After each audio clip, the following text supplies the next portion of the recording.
우리 어머니가 처음 시집 오셔서 어디서 식사를 하셨느냐면 부엌 부뚜막에서 하셨어요. 부엌 부뚜막. 나물에 밥을 3분에 비벼 드셨대요. 지금도 어머니하고 이렇게 밥을 이렇게 먹으면 어머니가 3분 만에 드세요. 왜 이렇게 빨리 먹느냐 그러니까 시집 6.25 이전에 시집을 와갖고 밥을 빨리 먹어야만이 소 꼴도 먹이고 죽도 쓰고 애들 젖도 먹이고 어디 감히 시아버지하고 남편하고 밥을 먹느냐 이거예요. 근데 제가 어렸을 때 어머니가 어디서 식사를 하셨냐면 방 바닥에서 하셨어요. 방에 상도 많은데 꼭 바닥에서 밥그릇을 갖다 놓고 앉아서 드시더라고요. 저는 왜 밥상에 이렇게 자리도 있는데 꼭 어머니가 저렇게 방 바닥에서 드실까 이런 생각을 했어요. 근데 어머니는 사실은 출세한 거죠. 부엌에서 방으로 들어온 것만 해도 출세한 거예요. 네. 20년 만에 방에 들어와서 식사를 하신 거예요. 근데 제가 신학교에서 방학 때 와보니까 놀라운 일이 벌어지셨어요. 어머니 밥그릇이 밥상 위로 올라왔어요. 아버지하고 마주보고 식사를 하시더라고요. 이걸 뭐라고 그러냐면 맘먹는다고 그럽니다. 이때부터 맘먹기 시작하더라고요. 아버지하고. 목소리가, 어머니 목소리가, 그전에는 어머니 목소리가 커졌던 기억이 안 나는데 밥상 위에 밥그릇이 올라오면서부터 이게 어머니 목소리가 더 커지기 시작했어요.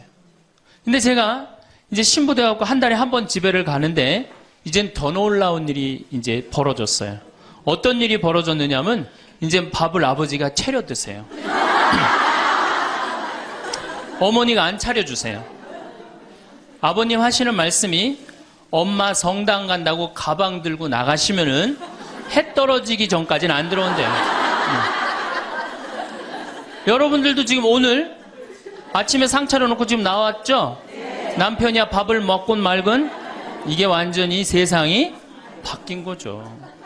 어떻게 감히 남편 밥을 안 차려주고 강원도까지 옵니까? 점심 한 끼인데요. 뭐 이렇게 간이 커졌다니까 여자들이.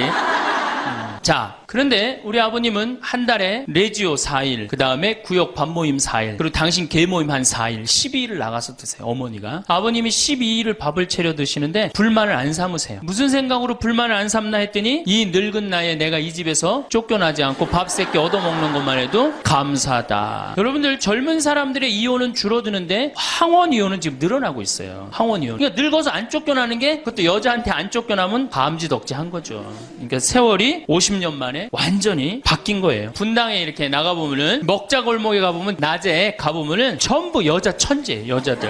네. 남자가 없어요. 남자가. 찜질방을 가봐도 여자 천재 여자 천재. 그 우리나라 경제권을 집안에서 60%가 여자가 결정한대요. 남자가 얼마를 결정하냐면 13% 결정한대요. 우리나라는 남자들이 결정권이 없어요. 의사, 변호사, 회계사, 약사, 이거 고소득 일자리에 70%가 여자가 차지해요. 남자는 30%밖에 못 차지해요. 그러니까 완전히 이 여자 세상이 온 거죠. 그러니까 안산에 보니까 전교 1등부터 10등까지 1등부터 5등까지는 다 여자예요. 그러니까 요즘 남자애들이 왜 이렇게 시험을 못 보느냐? 컴퓨터 게임 때문에. 그 다음에 개떼처럼 돌아다니는 특성 때문에 남자애들이 여자애들을 따라갈 수가 없대. 혹시 우리 집에 남자만 아들만 낳았다 손 들어보세요. 우리 집에 아들만 있다 손 들어보세요. 이 집은 이제 망한 거예요.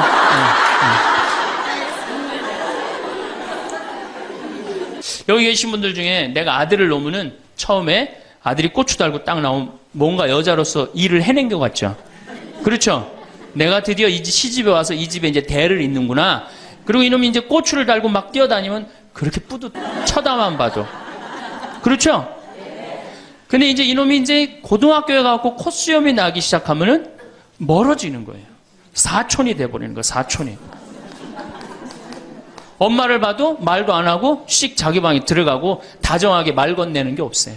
뭐 어렸을 땐 막 안기기도 했는데 이건 뭐 자기보다 훨씬 큰 놈이 안기지도 않고.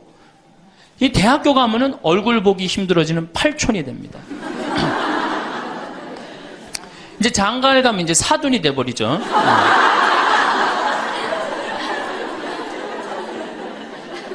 제가 여기 여러분들 노인대학에 옵니다. 이렇게 1박 2일로 100분 정도 와요.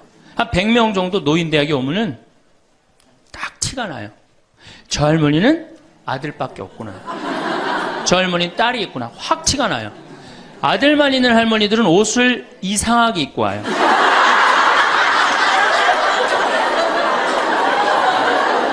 그 몸빼 바지 비슷한 거 입고 와요. 아들만 있는 날. 아니 관광버스를 타고 여기까지 오는데 1박 2일을 오는데 멋을 좀 내야 되는데 하여튼 몸빼 바지 비슷한 거 입고 와요. 파마를 해도 어떻게 하고 오느냐? 철모 뒤집어 쓴 거 같이 이렇게 하고 와요. 파마를 하고 와도. 그럼 물어보면 제가 물어봐요. 할머니 아들밖에 없죠? 그러니까 아들밖에 없대. 아니 사둔 아들이 엄마가 철모를 뒤집어 쓰든 몸빼 바지를 입든 관심 없습니다. 근데 딸이 있는 할머니들은 틀려요. 딸이 있는 할머니들은 이 스카프를 하고 와도 색깔이 벌써 뭐 보라색에 벌써 틀려요. 이 파마 웨이브가 틀려요. 딸이 있는 할머니들은.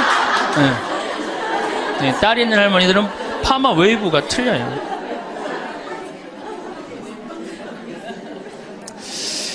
그렇다고 그러죠. 똑똑한 자식은 나라의 자식이 됩니다. 그렇죠? 똑똑한 아들 자식은 나라의 자식이 되고, 돈 많은 자식은 그렇지 사돈의 자식이 되고, 이게 어리삐리한 것만 내 아들로 남아서 평생 고생시키는 거예요. 어리삐리한 것만 내 아들로 남아서 평생을 고생시켜요. 그러니까 여러분들 중에 아들이 있다고 행복하고 뭐 믿고 완전히 시대를 잘못 알고 있는 거예요. 이제는 늙어서도 아들이 있어도 소용이 없는 시대다. 21세기는 자고로 누구의 시대냐? 여성의 시대다. 여성을 무시하면 어떤 공동체든 망하게 되어 있습니다. 어떤 공동체든. 제일 먼저 망할 때가 어디야? 한국 천주교. 모든 결정권이 누가 있어요? 남자들이 있잖아요. 주교님, 신부님들이 다 결정하잖아요. 난 걱정이 앞서요.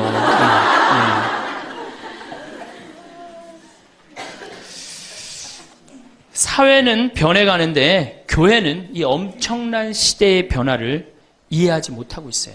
따라가지 못하는 거죠. 그러니까 성당 나오는 대부분의 정말로 이 신앙생활하는 대부분의 우리 고객은 신앙생활하는 교우들은 누구예요? 여성이란 말이야. 근데 신부들이 뭘 알아요? 여러분이 뭐 때문에 괴로워하는지 알아요? 몰라요. 한 걸음 건너는 거예요. 이 늙은 나이 드신 할머니들은 뭐 때문에 괴로워요? 그놈은 며느리 때문에 괴롭잖아요. 근데 우리가 며느리 때문에 괴로워하는 시어머니를 잘 이해합니까? 못하죠.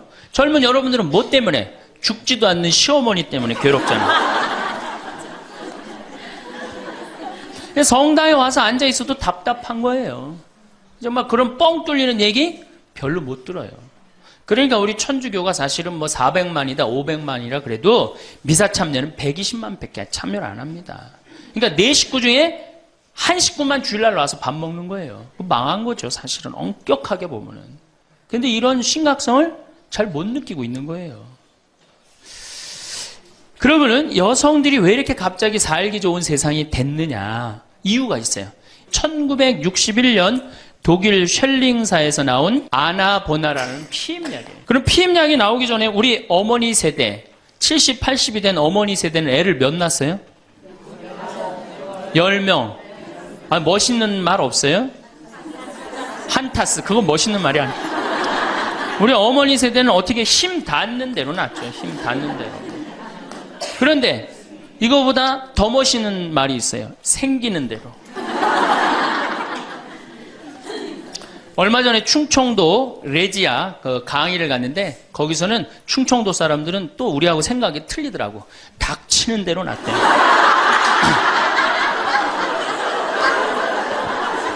닥치는 대로 낳대요. 그러니까 우리 어머니 세대 16에 시집 갑니다. 그렇죠? 16 생식능력 시작되면 그럼 배가 불러요. 16 시작하고 배가 부르면 17 되면 애가 하나 나와요. 애가 나오면 얼마나 바빠요. 젖 먹여줘야죠. 얼러줘야죠. 논일 나가야죠. 밭일 나가야죠. 우리는 어렸을 때 집에 누에를 키웠어요. 누에 뽕 먹여야죠. 얼마나 바빠요. 그런데 이게 아장아장 걸어다닐만 하면 19 되면 또 어떻게 돼? 또 배불러. 그럼 20 되면 또 하나 나와.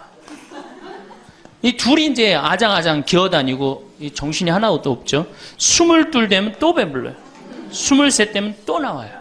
그러니까 어디 놀러 가고 싶어도 어떻게 하나는 포대기에 싸고 하나는 젖에 매달고 하나는 옆구리에 끼고 어딜 옛날에 여자들이 놀러를 가요. 집 밖, 동네 밖 꿈도 못 꿨습니다. 이렇게 몇 가지 애를 놓냐면 40가지 애를 낳아요. 그러니까 몇 년 동안 애를 놓느냐면 25년 동안 애를 놓는 거예요. 25년 동안.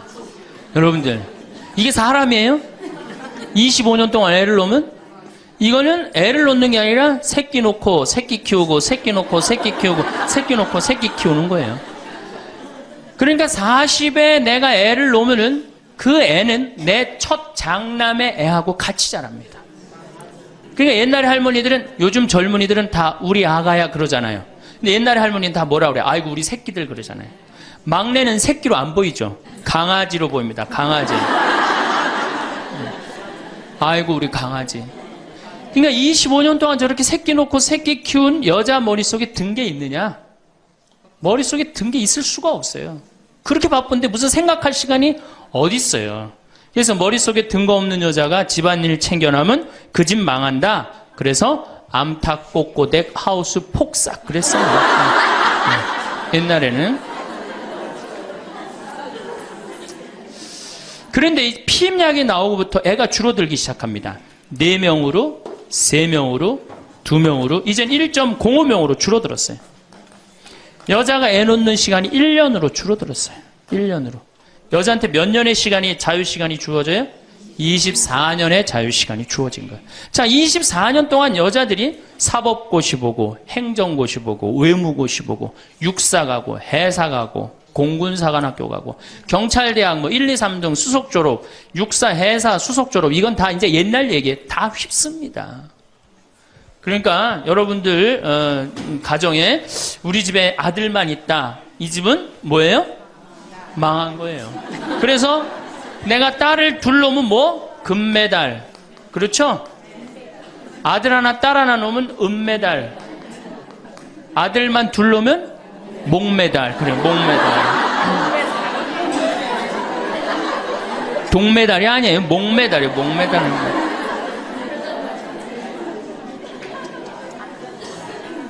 그런데 대학까지 나온 이 고급 인력이 시집만 가면 다 자기를 관둔다.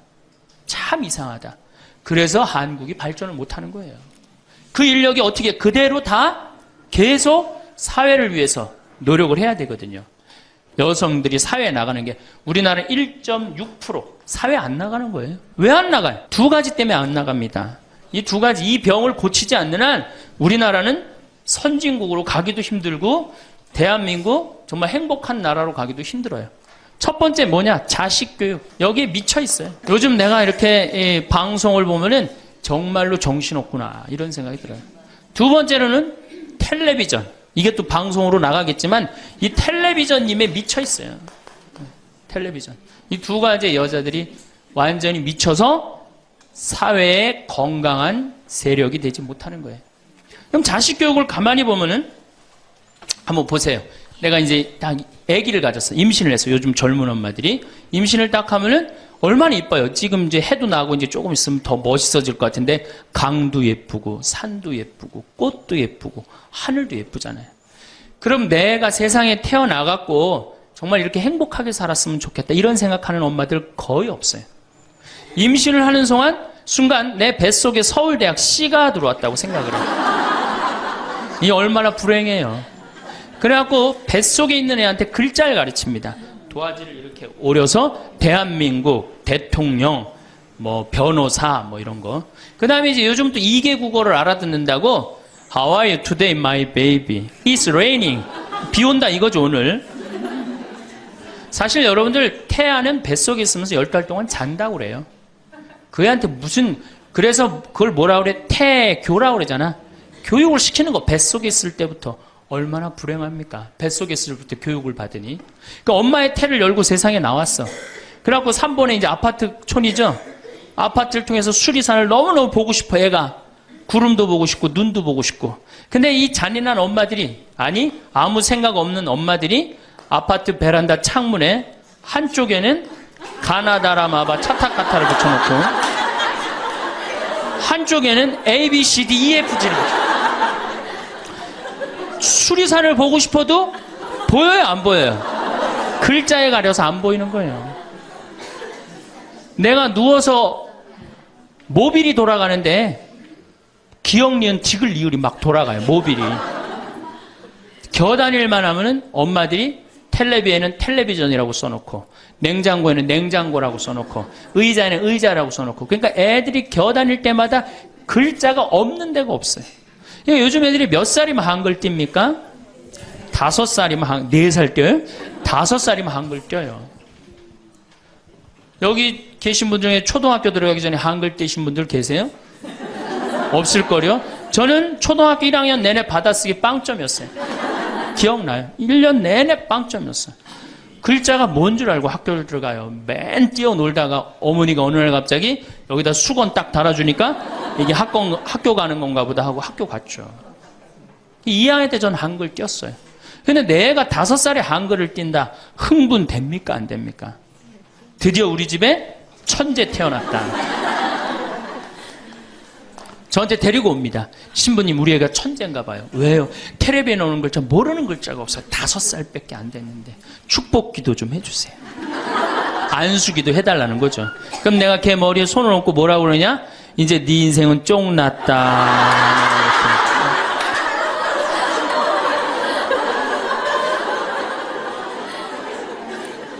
왜? 피아제나 썸머힐이나 몬테소리 같은 유아 교육 이론을 가만히 읽어보면요. 3살, 4살, 5살 때 뇌의 75%가 형성된대요. 이때 고정적인 개념을 가르치지 말라고 그래요. 근데 이 글자를 가르치면 글자는 잘 알지만 뭐를 몰라. 다른 걸 모르는 거예요. 그야말로 이제 똑똑 바보가 되는 거죠. 저한테 이렇게 말하는 엄마들이 참 많아요. 신부님, 우리 애가 머리는 똑똑한데 노력을 안 한다고. 없는 소리예요. 왜? 얘는 이제 머리가 완전히 막혀 있는 거예요. 이때 어떻게 해야 돼? 저는 어렸을 때 요때 어떻게 자랐느냐면은 스레트에 막 겨다니다가 떨어져갖고 끓는 물에도 떨어져 봤어요. 아, 이게 끓는 물에 떨어지면 디는구나.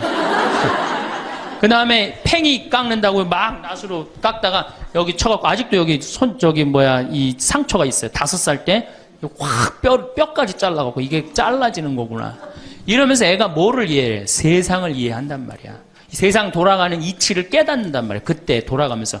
근데 책상 앞에서 글자만 배운 애는 다른 경험이 전혀 없는 거예요. 그래서 나는 초등학교 때 이렇게 성당에 이렇게 오는 엄마들, 내가 이제 다음 주에도 이제 유치원에 가서 강의를 하는데 엄마들이 그렇게 하는 엄마들이 참 많아. 너 바보야? 왜 이거하고 연결할 줄을 몰라? 이렇게 이해가 안 돼? 그렇게 막 화내는 엄마들 되게 많아요. 여러분들도 자식들 키우면서 이렇게 화낸 자식 있어요, 없어요? 분명히 있는 애는 이제 걘 똑똑 바보예요. 왜냐하면 하나만 알고 다른 걸 모르는 거예요. 그래갖고 이제 천재인 줄 알고 초등학교에 들여놨더니 남들하고 섞어 놓으니까 어때요? 똑같은 애.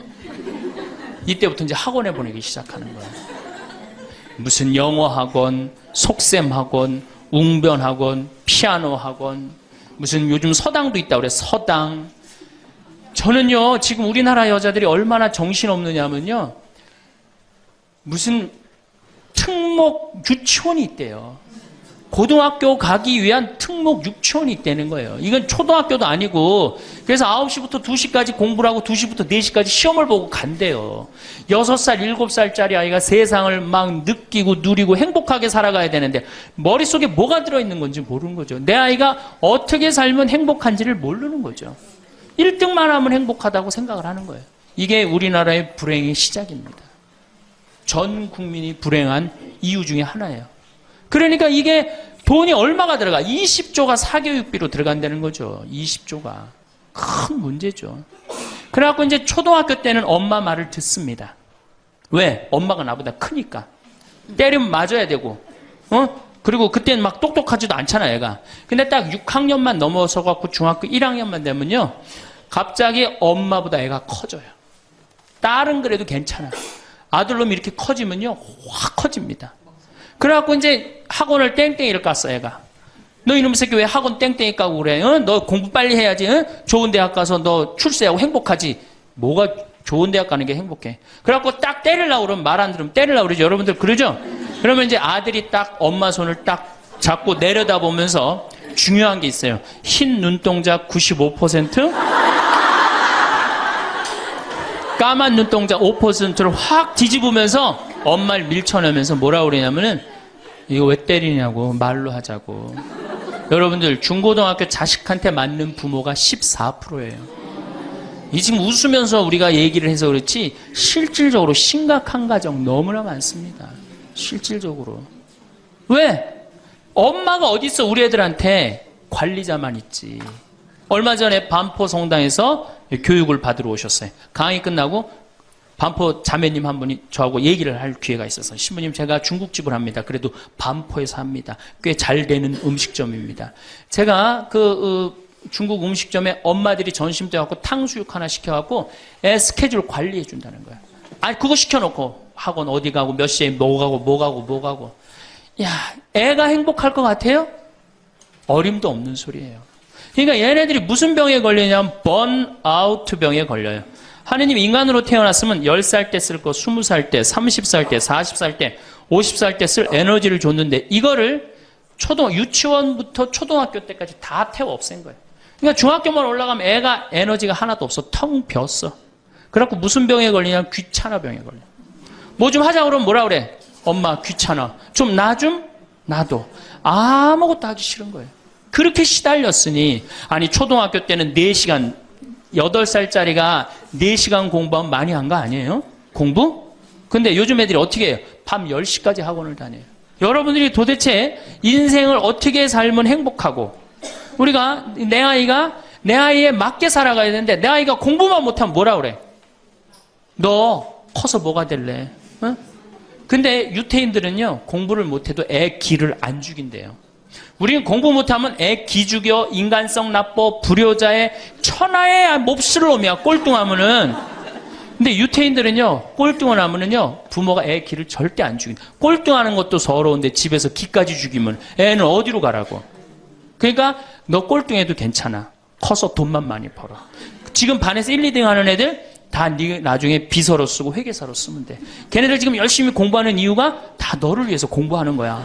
완전히 애 기를 살려주는 거예요. 그러니까 스티븐 스필버그가 나오는 거예요. 여러분들 스티븐 스필버그가 고등학교 2학년 때 학교 적응을 못해서 학교를 관둡니다. 그리고 지지나 반에 편성돼요. 지지나 반에. 그런데 엄마가 어떻게 했느냐? 우리 아들은 영화를 좋아하니까 우리 아들은 상상력이 좋으니까 훌륭할 거야. 끊임없이 아이의 길을 살려줘요. 이 사람이 어떻게 됐어요? 세계 최고의 감독이 된 거예요. 그 상상력 하나만 가지고 엄마가 만약에 공부 지지나반 이 지지나반에 들어간 이 지질이 복도 없는 거 내가 팔자도 없지 이랬다면 스티븐 스필버그가 나오지 않았을 거예요. 근데 우리나라는 꼴등하면 인간성 나쁘고 불효자고 부모님 마음 이해 못하고 사실은 꼴등하는 애들이에요. 여러분들 성격 좋은 애들이 꼴등하는 거예요. 이 유한 애들이 독한 놈들이 1등하는 거예요. 여러분들 자식들 중에 1등하는 애들이 있으면 독한 애들이에요. 그거 좋아할 거 하나도 없어요. 자, 이제 우리가 자녀들 이제 엄마들이 무슨 생각을 하냐면 내가 내 아이를 정말로 행복하게 키운다는 생각 아니면 차라리 신앙으로도 키워야 되는데 이게 대학에 미쳐있기 때문에 중학교 3학년 고등학교 3학년 때 미사를 안 나가면은 은근히 눈을 감아줘요. 은근히 눈을 감아줘요. 이땐 막 강하게 얘기를 안 합니다. 근데 사실 이게 이제 우리가 정말로 잘못 키우는 거죠. 자식을 완전히 잘못 키우는 거예요. 우리가 우리 자식들을 질서를 알게 키우든가 아니면 예의를 알게 키우든가 아니면 사랑을 알게 키우든가 봉사를 알게 키워야 되는데 너 편안하고 너 1등만 하면 최고야. 네가 1등만 하면 모든 게 다 용서돼. 그런 거예요. 우리가 얼마나 자식을 잘못 키우느냐 하면 제가 이제 20년 전이에요. 신학교 졸업하고 내 동창 신학생하고 제주도 여행을 가기로 했어요. 근데 내가 이제 혼자 이제 돈이 없어갖고 이제 나하고 같이 가서 부산에 가서 비행기를 탔어요. 24년 만에 처음으로 비행기를 탄 거예요. 참 굉장히 설레고 막 기대되더라고. 그래서 창가에 앉으면 막 밑에 내려다 보이는 거 막 꽃피는 팔도강산의 마지막 해가 그 장면이었어요. 비행기 타고 막 아래 내려다 보는 거. 그래서 나도 그걸 꿈꾸면서 나 비행기를 탔어요. 근데 마침 주님께서 날 도와주셔갖고 제가 창가에 딱 앉았어요. 그럼 내 옆에 내 신학생이 옆에 앉고. 그래갖고 폼을 있는 대로 막 바깥에 내다보고 막 난리를 치는데 저쪽에서 이제 젊은 엄마가 한 5살짜리 아이의 손을 잡고 또박또박 걸었는데 왠지 불안하더라고요. 그러더니 아니나 달러 바로 내 옆자리, 내 좌석 옆자리에 딱 앉는 거예요. 근데 이 5살짜리 놈이 엄마한테 졸르기 시작하는 거예요. 엄마, 나 창가에 앉고 싶다는 거예요. 그런데 이 엄마가 안 돼. 여긴 네 자리고 저긴 저 형 자리이기 때문에 너는 여기 앉아서 가야 돼. 이렇게 말하면 얼마나 좋겠어요. 내 쪽 확 돌아서더니 학생, 우리 아들이 처음 비행기를 타는데 창가에 앉고 싶으니까 자리 좀 양보해 달라는 거예요. 여러분들 5년 만에 처음 탄 놈이랑 24년 만에 처음 탄 놈이랑 어느 놈이 더 애절할 것 같아요? 이건 24년 만에 탄 놈이 훨씬 애절해요. 그런데 제가 나도 처음 탔기 때문에 자리를 못 양보하겠다 이렇게 말할 수가 없더라고. 그래서 제가 자리를 양보했어요. 근데 이놈이 비행기가 뜨자마자부터 자는 거예요. 내가 내리는 동안 내내 째려보면서 결심한 게 있어요. 내가 죽을 때까지 저놈 얘기를 하리라. 그래서 지금 하는 거예요, 지금. 20년째 지금 하고 있어요. 근데 내가 이제 배를 타고 목포로 와서 이제 기차를 타고 올라오는데, 목포에서 조금 광주쯤 지났을 거예요. 어떤 아이가 초등학교 한 4학년쯤 되는 애가 막 땀을 막 삐질삐질 흘리면서 배를 움켜쥐더라고요. 너 왜 그러냐니까 배가 너무 아프대. 나는 이제 좌석이 있고 그 안에 서서 있는데 비행기 자리도 내준 놈이 기차 자리 하나 못 내주겠어요? 너 여기 와서 앉아라. 나 괜찮으니까. 그래갖고 얘가 이제 내 자리에 앉아서 30분을 가는데 그 엄마가 한참 보더니 일으키더라고요. 너 일어나라고. 그 학생한테 자리를 내주라고. 아, 나 괜찮다고. 근데 그 엄마 말이 아직도 기억에 나요. 내 아이가 난 질서를 아는 아이로 자랐으면 좋겠다. 아프다고 이렇게 다 하면은 나중에 커서 얘가 뭘 알겠냐. 자기 편안한 대로 살 거 아니냐. 그러니까 나를 도와달라고 그 엄마가 그러더라고요. 이제 시간이 지나서 나는 그렇게 지금 그 비행기에서 내 자리 뺏은 놈은 지금도 엄마 속을 썩일 거고 그 기차 자리에서 일어난 아이는 지금 엄마의 영광이 됐을 거예요. 근데 우리가 자식을 키울 때 어떤 기준으로 키우느냐 이 굉장히 중요합니다. 어쨌든 신부님은 결혼을 안 해갖고 자식의 소중함을 몰라서 그런 답답한 소리를 합니다. 그래갖고 이제 어떻게 내 아이가 이제 서울대학을 갈 줄 알았더니 지방 무슨 제3대학을 졸업을 했어. 네. 졸업을 해갖고 취직을 했어. 그럼 부모 역할 다 한 거야, 안 해요? 부모 역할 다 한 거예요. 역사적으로 자식이 농사를 지을 줄 알았으면 부모 역할 다 했어요. 공자님 시대의 평균 연령이 몇 세였냐면 38세였어요. 16에 시집을 가갖고 32, 33 때면 내 아이가 16이 됐을 때 부모가 기다려줬어요? 안 기다려줬어요? 안 기다려줬어요. 죽었어요. 그러니까 옛날에는 자식이 부모한테 애절합니까? 안 애절합니까? 애절해요. 죽지 말라고. 그러니까 옛날에는 장남이 어머니, 아버지 돌아가시면 어떻게 해요? 손가락 깨물어서 단지해드렸어요. 입에다 피 넣어드렸어요. 그건 어느 장남이나 부모가 30대 돌아가면 다 합니다. 그리고 허벅지 잘라갖고 고기 먹고 싶다면 자기가 직접 해주고 그게 뭐 상상이 안 가는 일이지만 옛날에는 그게 가능했어요. 왜? 이렇게 날 키우고 지금 죽으면 어떻게 하느냐. 그리고 옛날에 장남이 죽지 말라고 그러는 이유가 있어요. 왜 죽지 말라고 그러면 동생이 13, 17, 4, 1살이란 말이야. 아니 이렇게 나눠놓고 지금 죽으면 이거 누가 키워야 돼? 장남이 키워야 되잖아요. 그러니까 죽지 말라고 그랬던 거예요. 근데 우리 어머니가 60까지 살았어. 그러면은 이 1살이 시집 장가 가는 나이예요.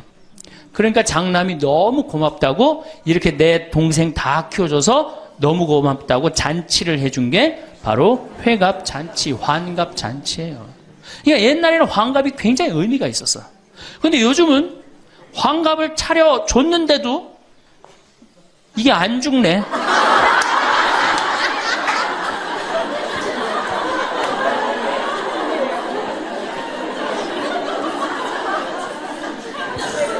그 노노 2인 4편에 뭐라고 그러냐면 너희는 부모의 나이를 꼭 기억해둬라.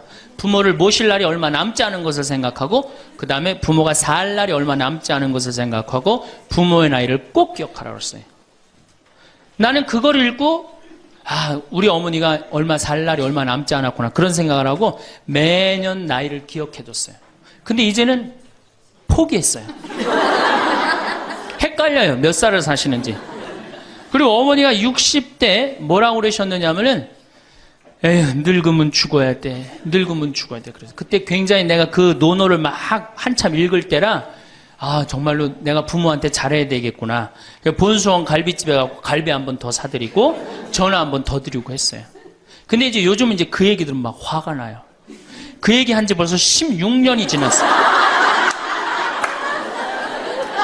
죽을 기미가 안 보여요. 그래서 제가 2년 전에 어머니한테 가서 그랬어요. 어머니 자식들 앞에서 이제 늙으면 죽는다는 소리 하지 말아라. 자식들 사기치는 것도 아니고 이게 뭐냐. 그런데 설날 집에를 갔는데 어머니가 이게 자식들이 거실에 꽉 찼는데 무슨 속상한 얘기를 하는데 아예 늙으면 죽 그러다 저하고 눈이 딱 마주쳤어요. 늙으면 죽 그러시다 마시더라고요. 이제 늙어도 안 죽어요. 여러분들 평균 연령이 지금 83세입니다. 그러니까 대부분이 90까지 살아요. 재수 없으면 100살까지 살아요. 여러분들은 몇 년을 사냐면 120년을 삽니다. 그럼 몇 년 남은 거예요? 여러분들 자식들한테 공부 못하는 자식한테 너 늙어 커서 뭐가 될래? 이거 말하는 정신이 있으면은 난 늙어서 뭐가 될까? 이거 먼저 걱정하셔야 돼요. 여러분들 앞으로도 50년, 60년 남아있어요. 근데 이렇게 오래 살 줄 모르고 있는 돈 없는 돈 누구한테 다 쏟아붓어? 자식한테 다 쏟아붓어. 있는 돈 없는 돈. 그리고 맨 손가락 빨면서 50년을 산다.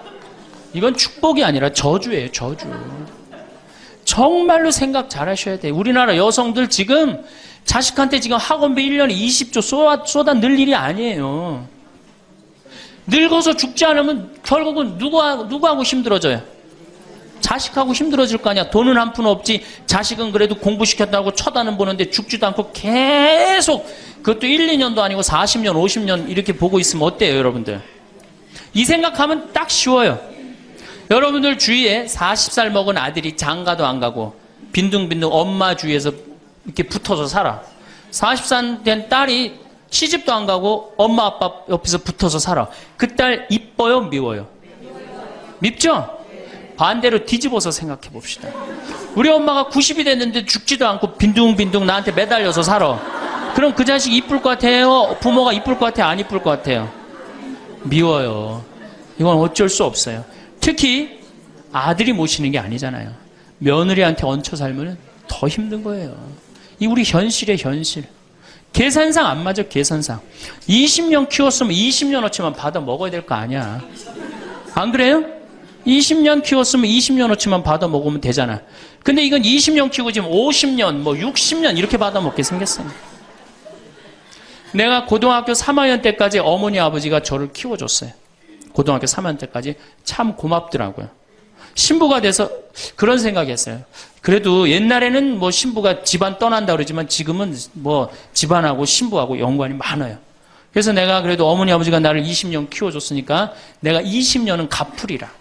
20년 얻어먹었으니까 20년은 갚으리라. 그런 생각을 했어요. 참 기특한 생각을 했죠. 내 첫 활동비가 46만 원이었어요. 어머니 2만 5천 원, 아버지 2만 5천 원. 용돈을 드리기 시작했어요.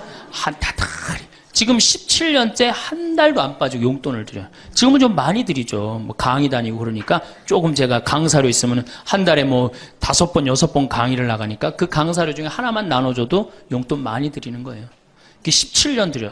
한 달도 안 빠지고. 제가 생각해도 제가 기특해요. 이제 3년만 하면 끝나는 거 이제.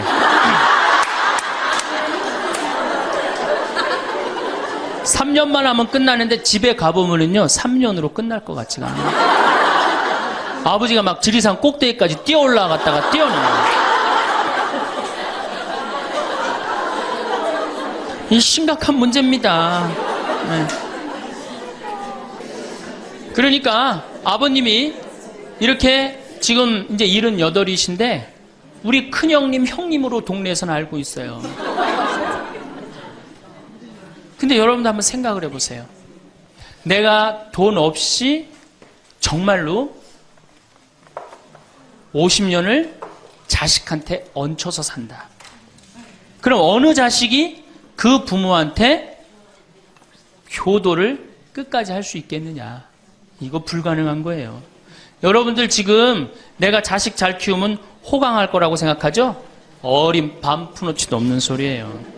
잘 키워놓은 자식은 나라의 자식 됩니다. 돈 많은 자식은 얼굴 구경하기 힘들어요. 예.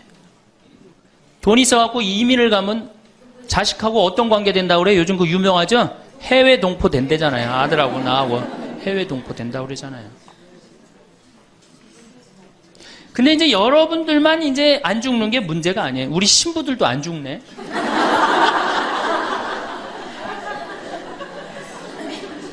신부들이 내가 신부 될 때 우리 수원교회 은퇴사제가 한 분 계셨어요. 한 분 계셨는데 지금 19분 계세요. 19분이 우리가 은퇴기금을 모았는데 벌써 다 쓰셨어요. 그리고 이제 죽지도 않고 그대로 가세요. 지금 여기 지금 우리 교구의 최고 원로 신부님 지금 와 계시거든요. 예, 와 계신데 지금 이제 83인지 4인지 또 헷갈리는데, 예, 계신데 건강하세요. 제가 보기엔 한 95까지 사실 겁니다. 그러니까 참 우리 신부들, 여러분들은 그나마 손자도 있고 손녀도 있지. 우리 신부들은 아무것도 없잖아. 은퇴하면은 땡이에요, 땡. 교우들이 찾아와요. 이거 1년 겨우 찾아고 1년 지나고 나면 내가 은퇴 신부님들 가보면 하루 종일 혼자 계세요. 그것도 1년 365일. 그러니까 이탈리아는 어떻게 은퇴를 안 합니다. 신부님들이. 절대 은퇴 안 해요. 왜? 외로운 걸 아니까. 이 실제로 있었던 일인데 93살 먹은 할아버지 신부님이 은퇴를 안 하는 거예요. 여러분들 시어머니 93살 되면 제정신이에요? 제정신 아니에요? 아니 93살 먹은 신부님이 아니 93살이 정신이 오락가락 하는 거예요. 그러니까 이게 이 신부님이 혼배 때 이제 장례 강론하고 장례 때 혼배 강론하고 막 이러는 거예요. 주교님이 머리가 아픈 거예요. 그래서 하루는 주교님이 찾아가서 신부님한테 신부님 이렇게 은퇴하라고 해도 은퇴도 안 하시고 이렇게 맨날 이렇게 헷갈려 하시고 하니 내가 보자 하나 보내줄 테니 그 보자 받아갖고 어려운 건 보자를 시켜라. 그래서 신부님 너무 기분이 좋대. 보자가 딱 온다 그러니까. 보자가 왔는데 70살짜리를 보내는 거예요. 70살짜리를 보내는 거예요.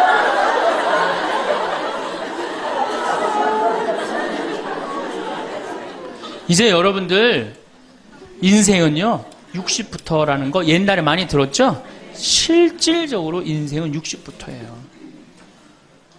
우리 이런 노래 알죠? 노세 노세 젊어 노세 늙어지면 못 노나니 이런 노래 있죠. 이게 100년 전에 우리 조선시대의 평균 연령이 46세였어요. 이때는 늙어서 놀 수가 없었어. 왜? 젊어서 다 죽었으니까. 근데 이 노래 이제 완전히 고쳐야 돼. 노세 노세 늙어 노세 늙어지면 안 죽나니. 이제 안 죽어요. 이제 안 죽어요. 아침에 일어나 창밖을 내다보면 세상이 참 많이 달라졌다는 생각이 듭니다. 어제의 세상과 오늘의 세상이 마치 다른 색깔의 옷을 입은 듯 새롭게 느껴집니다. 예전에는 마음속으로만 조용히 그리던 일들이 우리 눈앞에 당연한 현실이 되었습니다. 우리가 굳건한 진리라고 여겼던 많은 것들이 변화라는 거대한 강물 속에서 반짝이는 조약돌처럼 새로운 모습으로 빛나고 있습니다. 스마트폰 하나로 지구 반대편의 소식을 듣고 세상 누구와도 얼굴을 보며 이야기를 나눕니다. 집 문 앞에서 필요한 모든 것을 받는 일상은 이제 우리 삶의 자연스러운 풍경이 되었습니다. 이러한 변화는 단순히 기술이 발전하고 삶이 편리해졌다는 것만을 의미하지 않습니다. 그것은 우리들 생각의 깊이와 삶을 살아가는 방식, 그리고 우리가 무엇을 소중히 여기는지 그 가치들까지 함께 변화하고 있다는 깊은 신호입니다. 특히 여성의 사회적 역할과 내면의 목소리는 과거와는 헤아릴 수 없을 정도로 커지고 단단해졌습니다.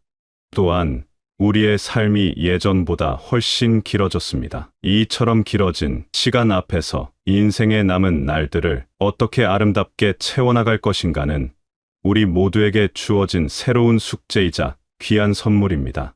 물론 때로는 이처럼 빠른 변화의 흐름이 거센 파도처럼 두렵게 느껴질 수도 있습니다. 평생 익숙하게 걸어왔던 길이 더 이상 보이지 않을 때 어디로 첫 발걸음을 옮겨야 할지 막막한 기분이 드는 것은 당연합니다. 하지만 모든 변화는 우리를 흔들어 깨우는 위기인 동시에 우리를 더 높은 곳으로 이끄는 기회입니다. 과거의 방식만을 붙잡고 있기보다는 새로운 시대에 걸맞은 나만의 지혜로운 삶의 지도를 그릴 때가 바로 지금입니다.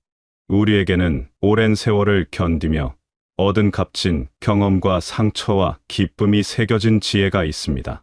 이것이야말로 변화하는 시대를 두려움 없이 당당하게 헤쳐나갈 수 있는 가장 단단하고 빛나는 자산입니다. 지금까지 참으로 많은 분들이 자녀를 위해 자신의 모든 것을 남김없이 기꺼이 내어주셨습니다.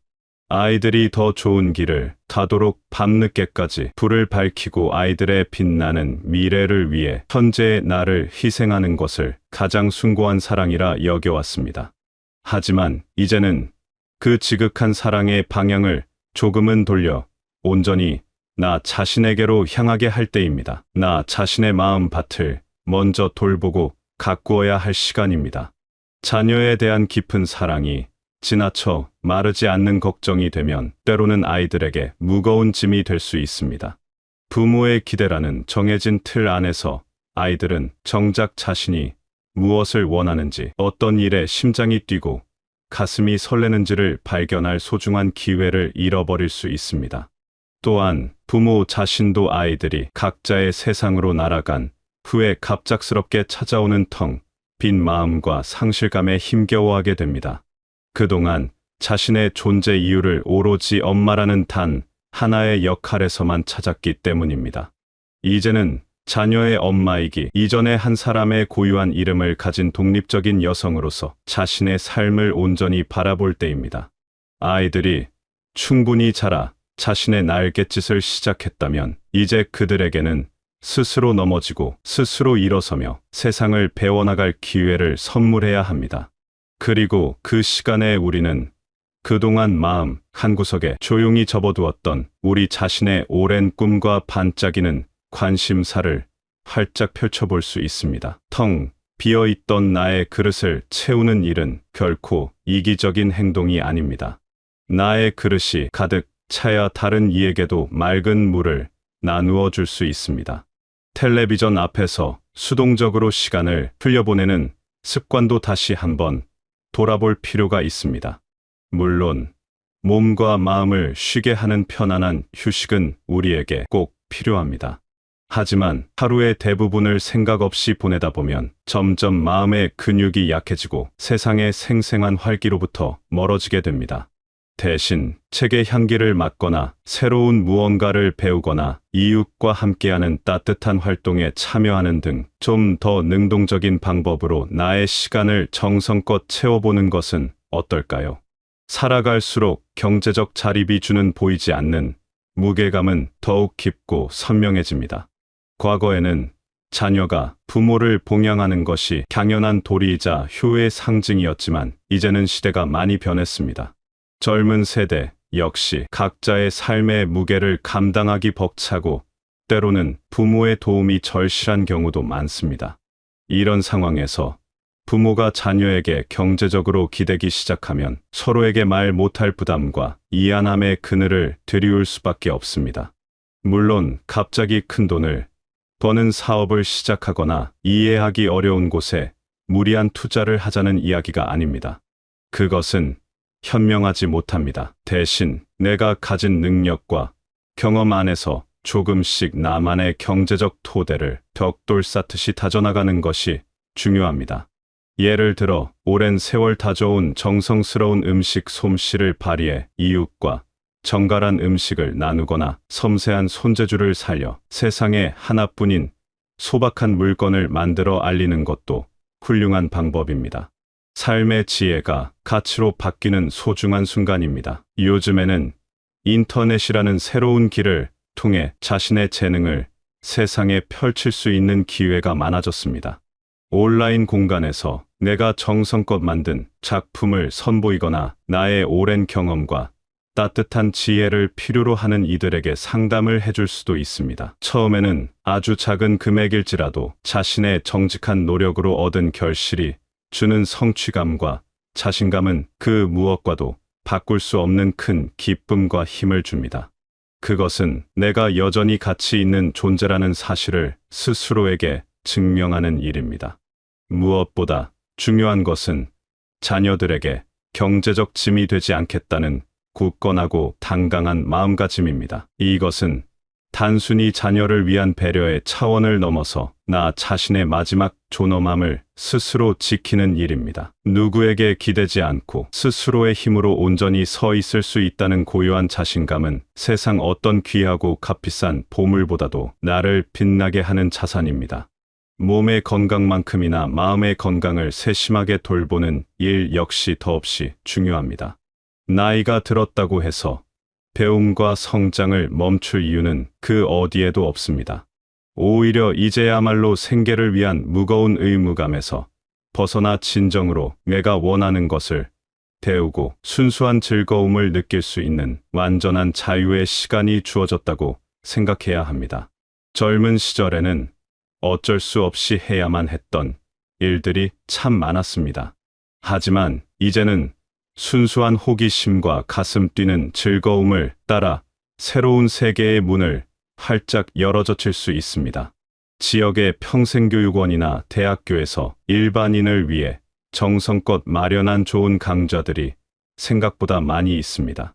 역사나 문학, 철학이나 미술처럼 그동안 마음속에 로망처럼 품어만 두었던 분야를 체계적으로 공부해 볼 수 있습니다. 또한 새로운 언어를 배우거나 서툰 손으로 악기를 다루는 등 완전히 낯선 분야에 도전하는 것은 우리의 정신을 흐르는 물처럼 맑고 활기차게 만들어줍니다. 독서는 가장 적은 비용으로 가장 넓고 깊은 세상을 만날 수 있는 놀랍고 효과적인 자기개발 방법입니다. 가까운 도서관을 보물창고처럼 여기며 다양한 분야의 책을 탐험해 보세요. 소설을 통해서는 다른 이의 삶을 살아보며 나의 마음의 폭을 한 뼘 더 넓힐 수 있습니다. 인문학 서적을 통해서는 삶과 세상을 깊이 있게 성찰하는 지혜의 눈을 기를 수 있습니다. 실용적인 책들은 팍팍한 일상에 유용한 지혜와 구체적인 기술을 선물해 줍니다. 새로운 사람들과의 만남도 정신적 성장에 신선한 자양분이 됩니다. 같은 관심사를 가진 사람들과 어울리는 모임에 참여하여 웃고 떠들거나 자원봉사 활동을 통해 다양한 배경의 사람들과 진심으로 교류해보세요. 이런 만남 속에서 세상을 바라보는 새로운 창을 얻게 됩니다. 그리고 나 자신도 알지 못했던 나의 새로운 모습을 발견하며 놀라워하기도 합니다. 때로는 온전히 혼자만의 시간을 갖는 것이 반드시 필요합니다. 그것은 외로움이 아니라 고요한 충전의 시간입니다. 조용히 산책을 하며 바람의 소리와 나무잎의 색깔에 귀 기울이거나 향기로운 차 한 잔과 함께 명상을 하는 시간을 통해 내면의 목소리를 들어보세요. 바쁜 일상에 쫓겨 미처 돌보지 못했던 나의 진짜 마음과 다정하게 마주할 수 있습니다. 이런 고요한 성찰의 시간을 통해 앞으로 어떤 삶을 살고 싶은지, 무엇을 향해 나아가고 싶은지에 대한 방향이 안개 속에서처럼 서서히 그러나 분명하게 드러날 것입니다. 자녀를 향한 사랑의 크기와 깊이는 결코 변하지 않습니다. 하지만 그 사랑을 표현하는 방식은 시간의 흐름에 따라 지혜롭게 바뀔 필요가 있습니다. 다 자란 자녀를 향한 지나친 간섭과 끝없는 걱정은 오히려 그들의 성장을 가로막는 보이지 않는 장애물이 될 수 있습니다. 성인이 된 자녀들에게는 그들 나름의 삶의 방식과 시행착오를 겪을 권리를 존중해 주어야 합니다. 한 걸음 물러서서 믿음의 눈으로 지켜봐 주는 것이 진정한 어른의 사랑입니다. 마치 좋은 정원사처럼 말입니다. 좋은 정원사는 꽃을 억지로 잡아당겨 피우려 하지 않습니다. 그저 묵묵히 땅을 돌보고 햇볕을 가리지 않으며 스스로 피어날 힘을 믿어줍니다. 자녀들이 실수를 하거나 어려운 선택을 하더라도 바로 달려가 정답을 알려주고 해결해 주려고 애쓰지 마세요. 대신 그들이 스스로의 힘으로 문제를 해결하고 그 고통스러운 과정을 통해 더욱 단단해질 수 있도록 믿고 기다려주는 것이 좋습니다. 이러한 과정을 통해 자녀들은 진정한 어른으로 홀로 설 수 있게 되고 부모는 불필요한 마음고생과 스트레스에서 벗어날 수 있습니다. 자녀의 결혼이나 직업 선택 같은 아주 중요한 문제에 대해서도 마찬가지입니다. 부모의 낡은 기준이나 이루지 못한 기대를 강요하기보다는 자녀 자신이 가장 행복할 수 있는 선택을 하도록 진심으로 응원하고 지지해 주는 것이 중요합니다. 때로는 부모가 보기에 너무나 아쉽고 안타까운 길을 선택할 수도 있습니다. 하지만 그것 또한 그들이 자신의 두 발로 직접 걸어가며 온전히 겪어내야 할 그들만의 소중한 인생 경험입니다. 손주가 있다면 할머니로서의 역할도 새롭고 지혜롭게 정의해야 합니다. 육아의 모든 책임을 과거처럼 혼자 짊어지려 하지 마세요. 물론 어려울 때 기꺼이 도움의 손길을 내미는 것은 아름다운 일입니다. 하지만 그것이 당연하고 일방적인 의무가 되어서는 안 됩니다. 손주와 눈을 맞추고 즐겁게 놀아주며 따뜻한 사랑과 변치 않는 인생의 지혜를 전해주는 것만으로도 충분히 소중하고 위대한 역할을 하고 있는 것입니다. 자녀들과의 대화에서도 일방적으로 가르치고 조언하려 하기보다 좋은 질문을 던지는 부모가 되어주세요. 그들의 이야기를 진심으로 들어주고 그들의 마음에 깊이 공감해주는 것만으로도 자녀에게는 세상 가장 큰 힘이 됩니다. 또한 부모인 나의 요즘 생각이나 소소한 관심사에 대해서도 친구처럼 자연스럽게 이야기해보세요. 부모가 자신만의 건강하고 충실한 삶을 살아가고 있다는 것을 알게 되면 자녀들은 오히려 더 큰 안정감과 존경심을 느낄 것입니다. 가족이 함께 모이는 자리에서도 모든 것을 혼자 준비하고 희생해야 한다는 생각에서 벗어나세요. 이제는 자녀들도 함께 역할을 나누고 각자가 할 수 있는 만큼 기여하도록 하는 것이 훨씬 더 건강하고 행복한 가족 관계를 만드는 새로운 시대의 길입니다. 지나간 과거를 후회하며 그리워하거나 아직 오지 않은 미래를 막연히 걱정하느라 지금 내 앞에 놓인 이 귀한 순간을 놓치는 것만큼 안타까운 일은 없습니다. 지금 여기 현재를 충실히 살아내는 것이 가장 중요합니다. 하지만 이것이 미래에 대한 준비를 소홀히 하라는 뜻은 결코 아닙니다. 희망의 끈을 놓지 않으면서도 현실적인 미래 계획을 세우고 그것을 위해 지금부터 차근차근 준비해 나가는 것이 바로 지혜로운 삶의 균형 잡힌 자세입니다. 건강관리는 그 어떤 계획보다도 가장 앞서야 할 중요한 미래 준비입니다. 규칙적인 운동 습관을 만들고 내 몸에 맞는 영양 균형이 잡힌 식사를 하며 깊고 편안한 잠을 자는 것은 기본 중의 기본입니다. 또한 마음의 스트레스를 다스리는 나만의 건강한 방법을 찾고 정기적으로 몸 상태를 점검하며 질병의 작은 신호를 무시하지 않는 것이 중요합니다. 건강한 몸과 맑은 마음이라는 튼튼한 그릇이 있어야 다른 모든 인생의 계획들도 의미 있게 담아낼 수 있습니다. 앞으로 살아갈 주거 환경도 미리 차분하게 생각해봐야 할 문제입니다. 지금 살고 있는 집이 시간이 더 흐른 후에도 내가 생활하기에 편안하고 안전할지 꼼꼼하게 점검해보세요. 오르내리기 힘든 곳이나 혼자서 관리하기 어려운 구조라면 미리 다른 대안을 찾아보는 것이 좋습니다. 병원이나 편의시설 같은 생활에 꼭 필요한 장소들과의 접근성도 중요한 고려 사항입니다. 나의 미래를 위한 안전하고 편안한 집을 미리 준비하는 것은 미래의 나에게 주는 가장 큰 선물입니다. 사회적 관계 역시 씨앗을 심고 물을 주듯 꾸준히 가꾸어 나가야 합니다. 나이가 들수록 새로운 사람을 만나 마음을 열기가 쉽지 않으므로 기존의 소중한 인연들을 잘 지켜나가면서 동시에 새로운 만남에도 열린 마음을 갖는 자세가 필요합니다. 이웃과 따뜻한 인사를 나누고 같은 관심사를 가진 이들과의 교류를 즐겁게 이어나가는 것이 훗날 외로움이라는 찬바람을 막아주는 든든한 울타리가 되어줄 것입니다. 취미나 관심사도 단순히 시간을 보내는 것을 나의 평생 친구처럼 발전시켜 나갈 수 있는 것들로 선택하는 것이 좋습니다. 그림이나 글쓰기, 악기 연주나 정원 가꾸기 같은 활동들은 나이가 들어서도 계속 즐길 수 있습니다. 그리고 실력이 깊어질수록 더 큰 만족감과 삶의 보람을 안겨주는 마르지 않는 샘물과 같습니다. 무엇보다 가장 중요한 것은 나 자신을 믿고 사랑하는 마음가짐입니다.